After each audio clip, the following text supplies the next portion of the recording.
जय हिंद, नमस्कार। आप सभी का हमारे YouTube चैनल पर बहुत बहुत स्वागत है। आज हम मुंशी प्रेमचंद की कहानी धिक्कार पे चर्चा करेंगे। कहानी शुरू करने से पहले हम आपसे आग्रह करना चाहते हैं, अगर आप हमारे चैनल पर नए हैं तो आप हमारे चैनल को सब्सक्राइब कीजिए और अगर वीडियो पसंद आए तो वीडियो को लाइक कीजिएगा। तो चलिए मुंशी प्रेमचंद की कहानी धिक्कार उन्हीं के शब्दों में सुनते हैं। अनाथ और विधवा मानी के लिए जीवन में अब रोने के सिवा दूसरा अवलंब ना था। वह 5 वर्ष की थी जब पिता का देहांत हो गया। माता ने किसी तरह उसका पालन किया। 16 वर्ष की अवस्था में मोहल्ले वालों की मदद से उसका विवाह भी हो गया, पर साल के अंदर ही माता और पति दोनों विदा हो गए। इस विपत्ति में उसे अपने चाचा बंशीधर के सिवा और कोई नजर न आया जो उसे आश्रय देता। बंशीधर ने अब तक जो व्यवहार किया था उससे यह आशा ना हो सकती थी कि वहाँ वह शांति के साथ रह सकेगी, पर सब कुछ सहने और सब कुछ करने को तैयार थी। वह गाली, झिड़की, मारपीट सब सह लेगी। कोई उस पर संदेह तो ना करेगा, उस पर मिथ्या लांछन तो ना लगेगा, शोहदों और लुच्चों से तो उसकी रक्षा होगी। वंशीधर को कुल मर्यादा की कुछ चिंता हुई। मानी की याचना को अस्वीकार ना कर सके, लेकिन 2-4 महीने में ही मानी को मालूम हो गया कि इस घर में बहुत दिनों तक उसका निवाह ना होगा। वह घर का सारा काम करती, इशारों पर नाचती, सबको खुश रखने की कोशिश करती, पर ना जाने क्यों चाचा और चाची दोनों उससे जलते रहते। उसके आते ही मेहरी अलग कर दी गई। नहलाने धुलाने के लिए एक लड़का भी था, उसे भी जवाब दे दिया गया, पर मानी से इतना उबार होने पर भी चाचा और चाची ना जाने क्यों उससे मुंह फुलाए रहते। कभी चाचा घुड़कियां जमाते, कभी चाची कोसती, यहाँ तक कि उसकी चचेरी बहन ललिता भी बात बात पर उसे गालियां देती। घर भर में केवल उसके चचेरे भाई गोकुल को ही उससे सहानुभूति थी। उसी की बातों में कुछ स्नेह का परिचय मिलता था। वह अपनी माता का स्वभाव जानता था। अगर वह उसे समझाने की चेष्टा करता अगर वह उसे समझाने की चेष्टा करता या खुल्लम खुल्ला मानी का पक्ष लेता तो मानी को एक घड़ी भर घर में रहना कठिन हो जाता। इसलिए उसकी सहानुभूति मानी ही को दिलासा देने तक रह जाती थी। वह कहता, बहन मुझे कहीं नौकर हो जाने दो, फिर तुम्हारे कष्टों का अंत हो जाएगा। तब देखूंगा कौन तुम्हें तिरछी आंखों से देखता है। जब तक पढ़ता हूँ तभी तक तुम्हारे बुरे दिन हैं। मानी ये स्नेह में डूबी हुई बात सुनकर पुलकित हो जाती और उसका रोवा रोवा गोकुल को आशीर्वाद देने लगता। आज ललिता का विवाह है। सवेरे से ही मेहमानों का आना शुरू हो गया। गहनों की झनकार से घर गूंज रहा है। मानी भी मेहमानों को देख देख कर खुश हो रही। उसके देह पर कोई आभूषण नहीं है और न उसे सुंदर कपड़े ही दिए गए हैं, फिर भी उसका मुख प्रसन्न है। आधी रात हो गई थी। विवाह का मुहूर्त निकट आ गया था। जनवासी के चढ़ावे में चीजें आईं। सभी औरतें उत्सुक हो होकर उन चीजों को देखने लगीं। ललिता को आभूषण पहनाए जाने लगे। मानी के हृदय में बड़ी इच्छा हुई कि जाकर वधू को देखे। अभी कल जो बालिका थी उसे आज वधू वेश में देखने की इच्छा ना रोक सकी। वह मुस्कुराते हुए कमरे में घुसी। सहसा उसकी चाची ने झिड़क कर कहा, तुझे यहाँ किसने बुलाया था? निकल जा यहाँ से। मानी ने बड़ी बड़ी यातनाएं सही थी, पर आज की वह झिड़की उसके हृदय में बाण की तरह चुभ गई। उसका मन उसे धिक्कारने लगा। तेरे छिछोरेपन का यही पुरस्कार है। यहाँ सुहागिनों के बीच में तेरे आने की क्या जरूरत थी? वह खिसियाई हुई कमरे से निकली और एकांत में बैठकर रोने के लिए ऊपर जाने लगी। सहसा जीने पर उसकी इंद्रनाथ से मुठभेड़ हो गई। इंद्रनाथ गोकुल का सहपाठी और परम मित्र था। वह भी न्योते में आया हुआ था। इस वक्त गोकुल को खोजने के लिए ऊपर आया था। मानी को वह 2 बार देख चुका था और यह भी जानता था कि यहाँ उसके साथ बड़ा दुर्व्यवहार किया जाता है। चाची की बातों की भनक उसके कान में भी पड़ गई थी। मानी को ऊपर जाते देखकर वह उसके चित्त का भाव समझ गया और उसे सांत्वना देने के लिए ऊपर गया, मगर दरवाजा भीतर से बंद था। उसने किवाड़ की दरार से भीतर झांका। मानी मेज के पास खड़ी रो रही थी। उसने धीरे से कहा, मानी द्वार खोल दो। मानी उसकी आवाज़ सुनकर कोने में छिप गई और गंभीर स्वर में बोली, क्या काम है? इंद्रनाथ ने गदगद स्वर में कहा, तुम्हारे पैरों पड़ता हूँ मानी, खोल दो। यह स्नेह में डूबा हुआ विनय मानी के लिए अभूतपूर्व था। इस निर्दयी संसार में कोई उससे ऐसी विनती भी कर सकता है, इसकी उसने स्वप्न में भी कल्पना ना की थी। मानी ने कांपते हुए हाथों से द्वार खोल दिया। इंद्रनाथ झपट कर कमरे में घुसा। देखा कि छत से पंखे के कड़े से एक रस्सी लटक रही है। उसका हृदय कांप उठा। उसने तुरंत जेब से चाकू निकालकर रस्सी काट दी और बोला, क्या करने जा रही थी मानी? जानती हो इस अपराध का क्या दंड है? मानी ने गर्दन झुकाकर कहा, इस दंड से कोई और दंड कठोर हो सकता है? जिसकी सूरत से लोगों को घृणा है, उसे मरने के लिए भी अगर कठोर दंड दिया जाए तो मैं यही कहूंगी कि ईश्वर के दरबार में न्याय का नाम भी नहीं है।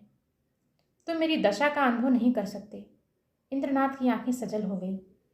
मानी की बातों में कितना कठोर सत्य भरा हुआ था। बोला, सदा यह दिन नहीं रहेंगे मानी। अगर तुम यही समझ रही हो कि संसार में तुम्हारा कोई नहीं है तो यह तुम्हारा भ्रम है। संसार में कम से कम एक मनुष्य ऐसा है जिसे तुम्हारे प्राण अपने प्राणों से भी प्यारे हैं। सहसा गोकुल आता हुआ दिखाई दिया। मानी कमरे से निकल गई। इंद्रनाथ के शब्दों ने उसके मन में एक तूफान सा उठा दिया। उसका क्या आशय है यह उसकी समझ में ना आया। फिर भी आज उसे अपना जीवन सार्थक मालूम हो रहा था। उसके अंधकार में जीवन में एक प्रकाश का उदय हो गया। इंद्रनाथ को वहां बैठे और मानी को कमरे से जाते देखकर गोकुल को कुछ खटक गया। उसकी त्योरियां बदल गई। कठोर स्वर में बोला, तुम यहां कब आए? इंद्रनाथ ने अविचलित भाव से कहा, तुमको खोजता हुआ यहां आया था।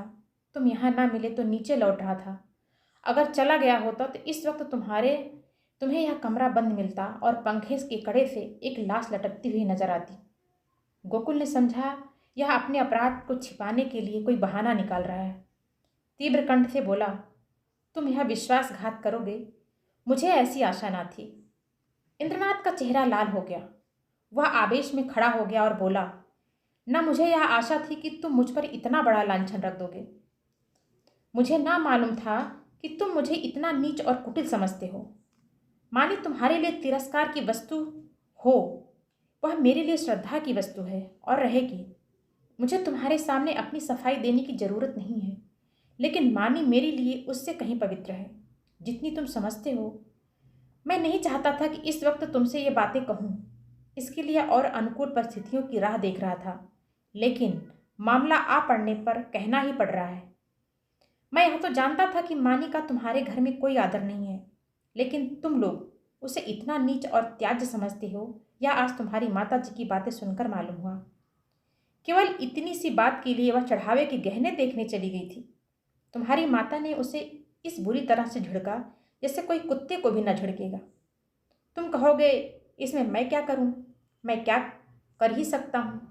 जिस घर में एक अनाथ स्त्री पर इतना अत्याचार हो, उस घर का पानी पीना भी हराम है। अगर तुमने अपने माता को पहले दिन समझा दिया होता तो आज यह नौबत ना आती। तुम इस इल्जाम से नहीं बच सकते। तुम्हारे घर में आज उत्सव है। मैं तुम्हारे माता पिता से कुछ बातचीत नहीं कर सकता, लेकिन तुमसे कहने में संकोच नहीं है कि मैं मानी को अपने जीवन की सहचरी बनाकर अपने को धन्य समझूंगा। मैंने समझा था अपना कोई ठिकाना करके तब यह प्रस्ताव करूंगा, पर मुझे भय है कि और विलंब करने में शायद मानी से हाथ धोना पड़े। इसलिए तुम्हें और तुम्हारे घर वालों को चिंता से मुक्त करने के लिए मैं आज ही यह प्रस्ताव किए देता हूँ।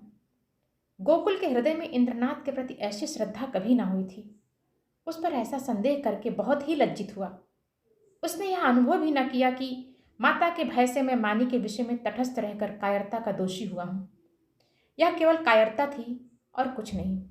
कुछ झेंपता हुआ बोला, अगर अम्मा ने मानी को इस बात पर झिड़का तो यह उनकी मूर्खता है।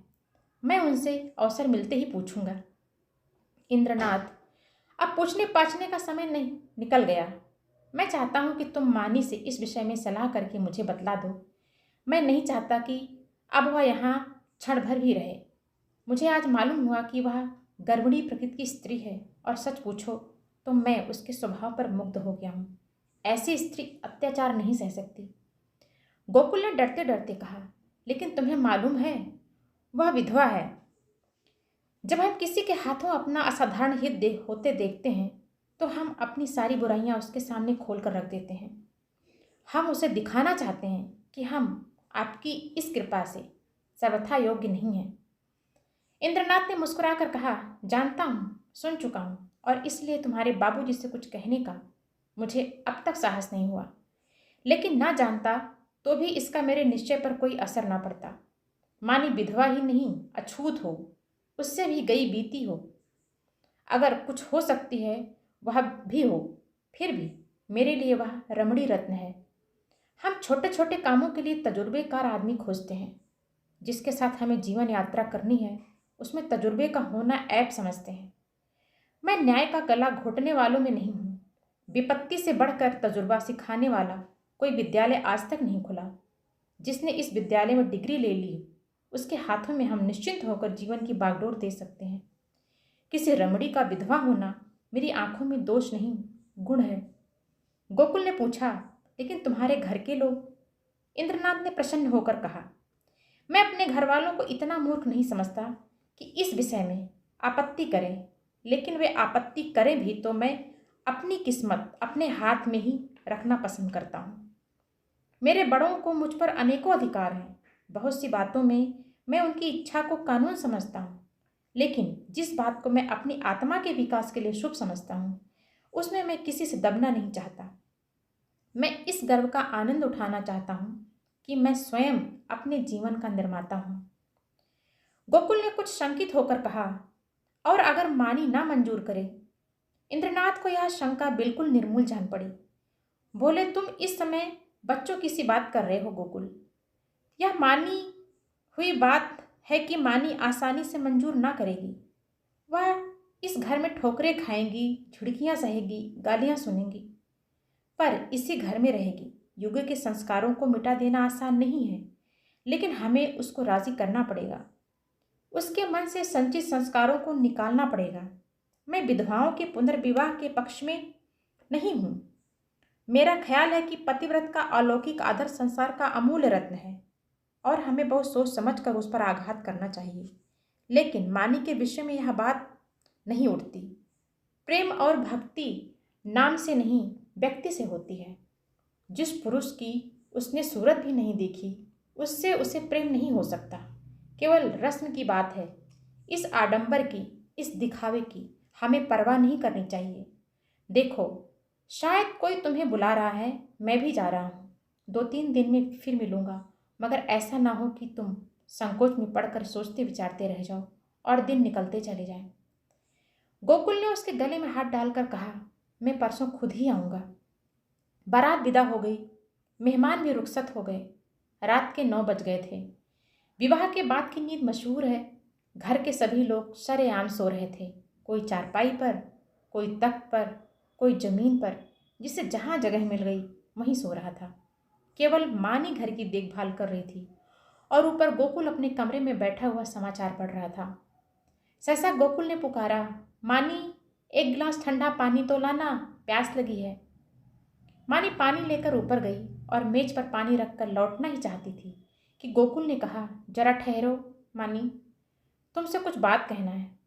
मानी ने कहा, अभी फुर्सत नहीं है भाई, सारा घर सो रहा है, कहीं कोई घुस आए तो लोटा थाली भी ना बचे। गोकुल ने कहा, घुस आने दो, मैं तुम्हारी जगह होता तो चोरों से मिलकर चोरी करवा देता। मुझे इसी वक्त इंद्रनाथ से मिलना है। मैंने उससे आज मिलने का वचन दिया है। देखो, संकोच मत करना, जो बात पूछ रहा हूँ उसका जल्दी से उत्तर देना। देर होगी तो वह घबराएगा। इंद्रनाथ को तुमसे प्रेम है, यह तुम जानती हो ना? मानी ने मुंह फेर कर कहा, यही बात कहने के लिए मुझे बुलाया था? मैं कुछ नहीं जानती। गोकुल, खैर, यह जाने दो और तुम जानो। वह तुमसे विवाह करना चाहता है। वैदिक रीत से विवाह होगा। तुम्हें स्वीकार है? मानी की गर्दन शर्म से झुक गई। वह कुछ जवाब ना दे सकी। गोकुल ने फिर कहा, दादा और अम्मा से यह बात नहीं कही गई, इसका कारण तुम जानती ही हो।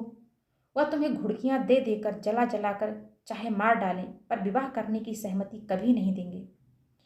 इससे उनकी नाक कट जाएगी। इसलिए अब इसका निर्णय तुम्हारे ही ऊपर है। मैं तो समझता हूँ तुम्हें स्वीकार कर लेना चाहिए। इंद्रनाथ तुमसे प्रेम करता ही है, यूं भी निष्कलंक चरित्र का आदमी और बला का दिलेर है। भय तो उसे छू ही नहीं गया। तुम्हें सुखी देखकर मुझे सच्चा आनंद होगा। मानी के हृदय में एक वेग उठ रहा था, मगर मुंह से आवाज ना निकली। गोकुल ने अबकी खींच कर कहा, देखो मानी, यह चुप रहने का समय नहीं है। क्या सोचती हो? मानी ने कांपते हुए स्वर में कहा, हाँ। गोकुल के हृदय का बोझ हल्का हो गया, मुस्कुराने लगा। मानी शर्म के मारे वहां से भाग गई। शाम को गोकुल ने अपनी माँ से कहा, अम्मा, इंद्रनाथ के घर आज कोई उत्सव है। उसकी माता अकेली घबरा रही थी कि कैसे सब काम होगा। मैंने कहा मैं मानी को कल भेज दूंगा। तुम्हारी आज्ञा हो तो मैं मानी को पहुंचा दूं, कल परसों तक चली आएगी। मानी उसी वक्त वहां आ गई। गोकुल ने उसकी ओर कनखियों से ताका। मानी लज्जा में गड़ गई। भागने का रास्ता ना मिला। माँ ने कहा, मुझसे क्या पूछते हो? वह जाए तो ले जाओ। गोकुल ने मानी से कहा, कपड़े पहनकर तैयार हो जाओ, तुम्हें इंद्रनाथ के घर चलना है। मानी ने आपत्ति की, मेरा जी अच्छा नहीं है, मैं नहीं जाऊंगी। गोकुल की माँ ने कहा, चली क्यों नहीं जाती? क्या वहाँ कोई पहाड़ खोदना है? मानी एक सफ़ेद साड़ी पहनकर तांगे पर बैठी तो उसका हृदय कांप रहा था और बार बार आंखों में आंसू भर आते थे। उसका हृदय बैठा जाता था, मानो नदी में डूबने जा रही हो। तांगा कुछ दूर निकल गया तो उसने गोकुल से कहा, भैया, मेरा जी ना जाने कैसा हो रहा है, घर चलो, तुम्हारे पैर पड़ती हूँ। गोकुल ने कहा, तू पागल है? वहाँ सब लोग तेरी राह देख रहे हैं और तू कहती है लौट चलो। मानी, मेरा मन कहता है कोई अनिष्ट होने वाला है। गोकुल, और मेरा मन कहता है तू रानी बनने जा रही है। मानी, 10-5 दिन ठहर क्यों नहीं जाते? कह देना मानी बीमार है। गोकुल, पागलों की सी बातें ना करो। मानी, लोग कितना हंसेंगे। गोकुल, मैं शुभ कार्य में किसी की हंसी की परवाह नहीं करता। मानी, अम्मा तुम्हें घर में घुसने ना देंगी, मेरे कारण तुम्हें भी झिड़कियाँ मिलेंगी। गोकुल, इसकी कोई परवाह नहीं है, उनकी तो यह आदत ही है। तांगा पहुंच गया। इंद्रनाथ की माता विचारशील महिला थी। उन्होंने आकर वधू को उतारा और भीतर ले गई। गोकुल वहां से घर चला तो 11 बज रहे थे। एक ओर तो शुभ कार्य के पूरा करने का आनंद था, दूसरी ओर भय था कि कल मानी ना जाएगी तो लोगों को क्या जवाब दूंगा। उसने निश्चय किया, चलकर साफ साफ कह दूंगा, छिपाना व्यर्थ है। आज नहीं तो कल, कल नहीं तो परसों, सब कुछ कहना ही पड़ेगा। आज ही क्यों ना कह दूं। यह निश्चय करके वह घर में दाखिल हुआ। माता ने किवाड़ खोलते हुए कहा, इतनी रात तक क्या करने लगे? उसे भी क्यों ना लेते आए, कल सवेरे चौका बर्तन कौन करेगा? गोकुल ने सिर झुकाकर कहा, वह तो अब शायद लौट कर ना आए अम्मा, उसके वहीं रहने का प्रबंध हो गया है। माता ने आंखें फाड़कर कहा, क्या बकता है भला, वह वहां कैसे रहेगी? गोकुल, इंद्रनाथ से उसका विवाह हो गया है। माता मानो आकाश से गिर पड़ी। उन्हें कुछ सुध ना रही कि मेरे मुंह से क्या निकल रहा है। कुलंगार, भड़वा, हरामजादा, ना जाने क्या क्या कहा। यहां तक कि गोकुल का धैर्य चरम सीमा का उल्लंघन कर गया। उसका मुंह लाल हो गया, त्योरियां चढ़ गई। बोला, अम्मा बस करो, अब मुझ में इससे ज़्यादा सुनने का सामर्थ्य नहीं है। अगर मैंने कोई अनुचित कर्म किया होता तो आपकी जूतियां खाकर भी सर न उठाता, मगर मैंने कोई अनुचित कर्म नहीं किया। मैंने वही किया जो ऐसी दशा में मेरा कर्तव्य था और जो हर एक भले आदमी को करना चाहिए। तुम मूर्ख हो, तुम्हें नहीं मालूम कि समय की क्या प्रगति है। इसलिए अब तक मैंने धैर्य के साथ तुम्हारी गालियां सुनी। तुमने और मुझे दुख के साथ कहना पड़ता है कि पिताजी ने भी मानी के जीवन को नरकीय बना रखा था। तुमने उसे ऐसी ऐसी ताड़नाएं दी जो कोई अपने शत्रु को भी ना देगा। इसलिए ना कि वह तुम्हारी आश्रित थी, इसलिए ना कि वह अनाथिनी थी। अब वह तुम्हारी गालियां खाने ना आएगी। जिस दिन तुम्हारे घर विवाह का उत्सव हो रहा था, तुम्हारे ही एक कठोर स्वर से आहत होकर वह आत्महत्या करने जा रही थी।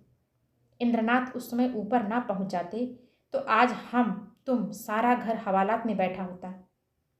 माता ने आंखें मटकाकर कहा, आहा, कितने सपूत बेटे हो तुम कि सारे घर को संकट से बचा लिया। क्यों ना हो, अभी बहन की बारी है।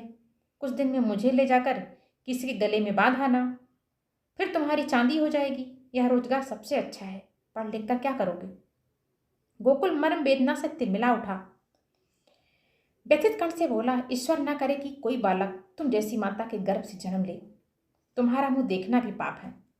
यह कहता हुआ वह घर से निकल पड़ा और उन्मत्तों की तरह एक तरफ चल खड़ा हुआ। जोर के झोंके चल रहे थे, पर उसे ऐसा मालूम हो रहा था कि सांसें लेने के लिए हवा नहीं है। एक सप्ताह बीत गया, पर गोकुल का कहीं पता नहीं। इंद्रनाथ को बंबई में एक जगह मिल गई थी। वह वहां चला गया। वहां रहने का प्रबंध करके वह अपनी माता को तार देगा और तब सास और बहू वहां चली जाएंगी। वंशीधर को पहले संदेह हुआ कि गोकुल इंद्रनाथ के घर छिपा होगा, पर जब वहां पता चला तो उन्होंने सारे शहर में खोज शुरू कर दी। जितने मिलने वाले मित्र, स्नेही, संबंधी थे, सभी के घर गए, पर सब जगह से साफ जवाब आया। दिन भर दौड़ धूप कर शाम को आते तो स्त्री को आड़े हाथों लेते और कोसो लड़के को पानी पी पी कर कोसो। न जाने तुम्हें कभी बुद्धि आएगी भी या नहीं। गई थी चुड़ैल, जाने देती। एक बोझ सिर से टला, एक मेहरी रख लो, काम चल जाएगा। जब वह ना थी तो क्या घर भूखों मरता था? विधवाओं के पुनर्विवाह चारों ओर तो हो रहे हैं। यह कोई अनहोनी बात नहीं है। हमारे बस की बात होती तो विधवा विवाह के पक्षपातियों को देश से निकाल देते, शाप देकर जला देते, लेकिन यह हमारे बस की बात नहीं है। फिर तुमसे इतना भी ना हो सका कि मुझसे तो पूछ लेती, जो उचित समझता करता। क्या तुमने समझा था मैं दफ्तर से लौट कर आऊँगा ही नहीं, वहीं मेरी अंत्येष्टि हो जाएगी? बस लड़के पर टूट पड़ी। अब रो खूब दिल खोल कर। संध्या हो गई। वंशीधर स्त्री को फटकारे सुनाकर द्वार पर उद्वेग की दशा में टहल रहे थे। रह रहकर मानी पर क्रोध आता था। इसी राक्षसी के कारण मेरे घर का सर्वनाश हुआ। न जाने किस बुरी साइड से आई थी कि घर को मिटा कर छोड़ा। वह ना आई होती तो आज क्यों यह बुरे दिन देखने पड़ते। कितना होनहार, कितना प्रतिभाशाली लड़का था, न जाने कहाँ चला गया। एकाएक एक बुढ़िया उनके समीप आई और बोली, बाबू साहब, यह खत लाई हूँ, ले लीजिए। बंशीधर ने लपक कर बुढ़िया के हाथ से पत्र ले लिया। उनकी छाती आशा से धक धक करने लगी। गोकुल ने शायद यह पत्र लिखा होगा। अंधेरे में कुछ ना सूझा, पूछा, कहाँ से आई है? बुढ़िया ने कहा, वह जो बाबू हुसैनगंज में रहते हैं, जो बंबई में नौकर हैं, उन्हीं की बहू ने भेजा है। बंशीधर ने कमरे में जाकर लैंप जलाया और पत्र पढ़ने लगे। मानी का खत था। लिखा था, पूज्य चाचा जी, अभांगनी मानी का प्रणाम स्वीकार कीजिए। मुझे यह सुनकर अत्यंत दुख हुआ कि गोकुल भैया कहीं चले गए और अब तक उनका पता नहीं है। मैं ही इसका कारण हूँ। यह कलंक मेरे ही मुख पर लगना था, वह भी लग गया। मेरे कारण आपको इतना शोक हुआ, इसका मुझे बहुत दुख है, मगर भैया आएंगे अवश्य, इसका मुझे विश्वास है। मैं इसी 9 बजे वाली गाड़ी से बंबई जा रही हूँ। मुझसे जो कुछ अपराध हुआ है उसे क्षमा कीजिएगा और चाची से मेरा प्रणाम कहिएगा। मेरी ईश्वर से ही प्रार्थना है कि शीघ्र ही गोकुल भैया सकुशल घर लौट आवें। ईश्वर की इच्छा हुई तो भैया के विवाह में आपके चरणों के दर्शन करूंगी। बंशीधर ने पत्र को फाड़कर पुर्जे पुर्जे कर डाला। घड़ी में देखा तो 8 बज रहे थे। तुरंत कपड़े पहने सड़क पर आकर एक्का किया और स्टेशन चले। बंबई मेल प्लेटफॉर्म पर खड़ी थी। मुसाफिरों में भगदड़ मची हुई थी। खोमचे वालों की चीख पुकार से कानों में पड़ी आवाज़ न सुनाई देती थी। गाड़ी छूटने में थोड़ी ही देर थी। मानी और उसकी सास एक जनाने कमरे में बैठी हुई थी। मानी सजल नेत्रों से सामने ताक रही थी। अतीत चाहे दुखद ही क्यों ना हो, उसकी स्मृतियां मधुर होती हैं। मानी आज बुरे दिनों को स्मरण करके दुखी हो रही थी। गोकुल से अब न जाने कब भेंट होगी। चाचा जी आ जाते तो उनके दर्शन कर लेती। कभी कभी बिगड़ते थे तो क्या, उसके भले के लिए ही तो डांटते थे। यह आवेंगे नहीं। अब तो गाड़ी छूटने में थोड़ी ही देर है। कैसे आवें? समाज में हलचल न मच जाएगी? भगवान की इच्छा होगी तो अब की जब यहाँ आऊँगी तो जरूर उनके दर्शन करूँगी। इस तरह से मुंशी प्रेमचंद की कहानी धिक्कार को यहीं समाप्त करते हैं। अगली कहानी में आगे का भाग पेश करेंगे। आप सभी का सुनने के लिए बहुत बहुत धन्यवाद।